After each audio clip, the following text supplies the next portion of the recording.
The first time I stood on the ridgeline above Aizawl, the city looked like a giant necklace, houses strung across green mountains, glowing under the late monsoon sun.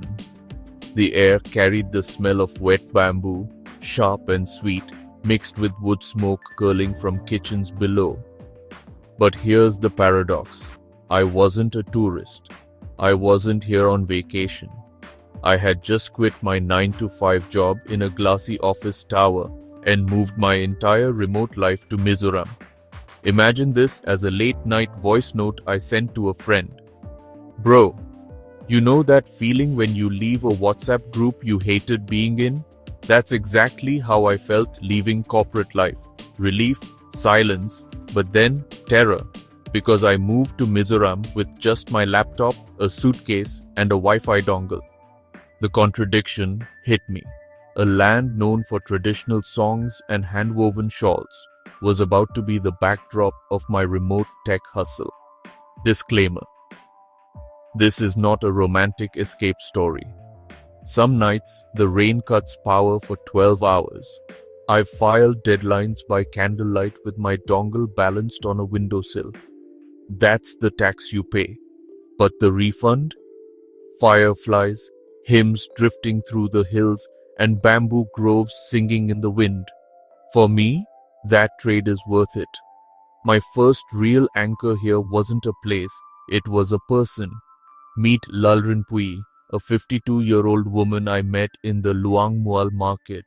She sold baskets woven from cane, each tighter than the last, and when I asked her how long it took, she just smiled and said, "Chuchu kawi angche," meaning, it takes as long as the bamboo allows. The rhythm of Mizoram is slow, deliberate, but behind it, a quiet revolution hums. Did you know Mizoram has one of the highest literacy rates in India? Over 91%. That means the potential for digital adoption here is massive. But here's the paradox. In a state so literate, so creative, with a population that sings in 4-part harmony at Sunday church, the economy still struggles with youth outmigration. Every year, thousands of young people board overpacked buses and trains to leave.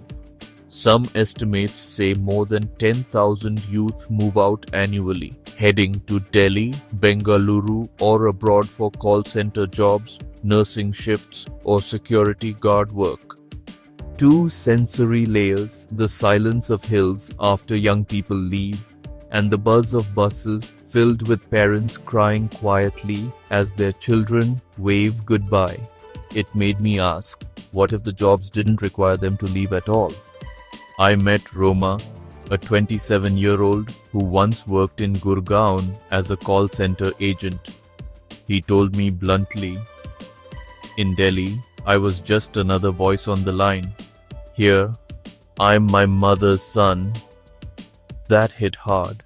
For many, leaving home isn't about ambition, it's about survival. But survival shouldn't have to mean exile.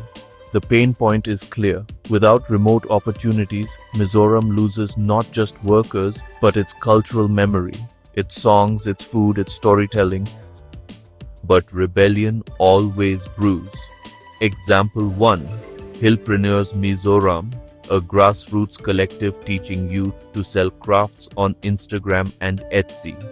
One girl turned her grandmother's shawl designs into an online brand. Example 2.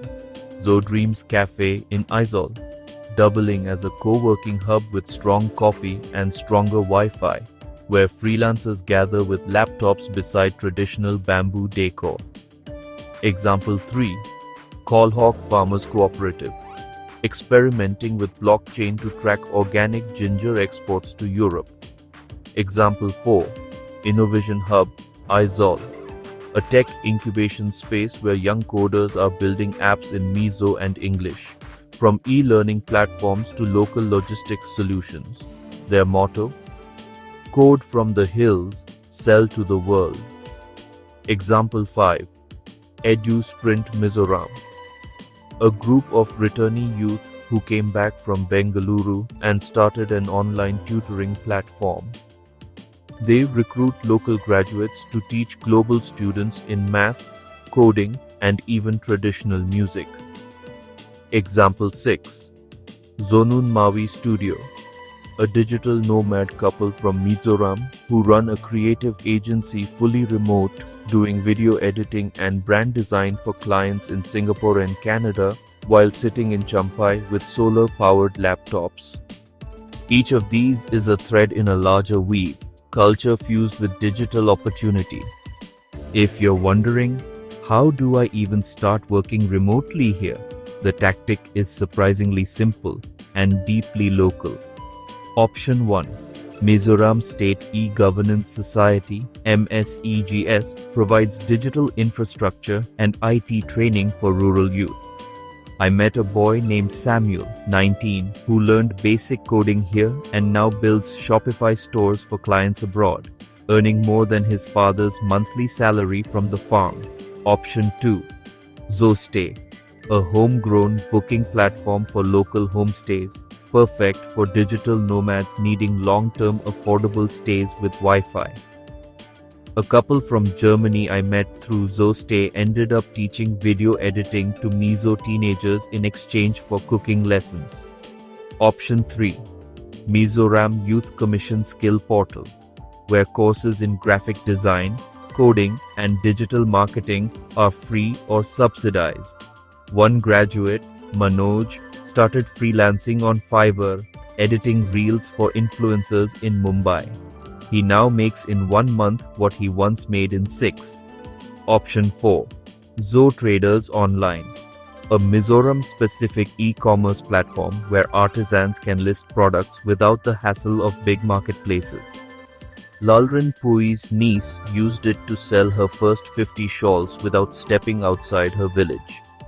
So instead of chasing generic tools, you start by plugging into Mizoram's own digital backbone, from training to trade to co-living spaces.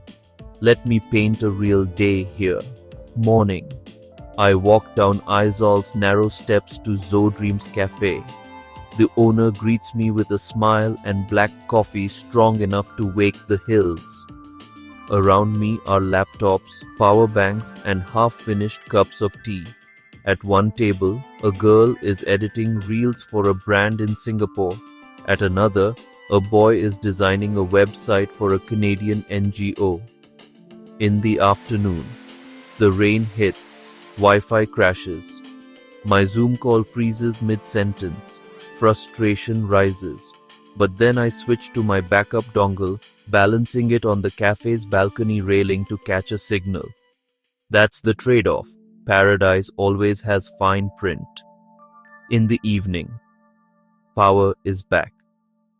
I finish my client work and walk home through streets lit with yellow bulbs strung like stars. On a rooftop, a group of young people sing old Mizo hymns with guitars. I pause, listening. The work is real. The deadlines are real. But so is this. This sound, this presence, this reminder of why leaving the cubicle was worth it. When I see the mist roll over Dirtlang Hills, I think the internet is just another river. It can carry people away, or it can bring the world to their doorstep. The choice isn't between leaving or staying, it's between silence and amplification. I circle back to Lalrin Pui, the basket weaver. Months later, she told me she shipped her first order to Singapore through her niece who learned Etsy. She laughed and said, "The bamboo still decides the time, but now the world waits for it too." That was the moment I realized. Quitting my 9 to 5 wasn't just about my freedom. It was about plugging into a freedom that was already here, woven into bamboo, carved into hills, sung in Mizo hymns. So here's my dare. If you've ever dreamt of escaping the 9 to 5, ask yourself, what's stopping you? Mizoram taught me that freedom isn't earned by climbing corporate ladders. It's earned by logging in where your soul feels alive.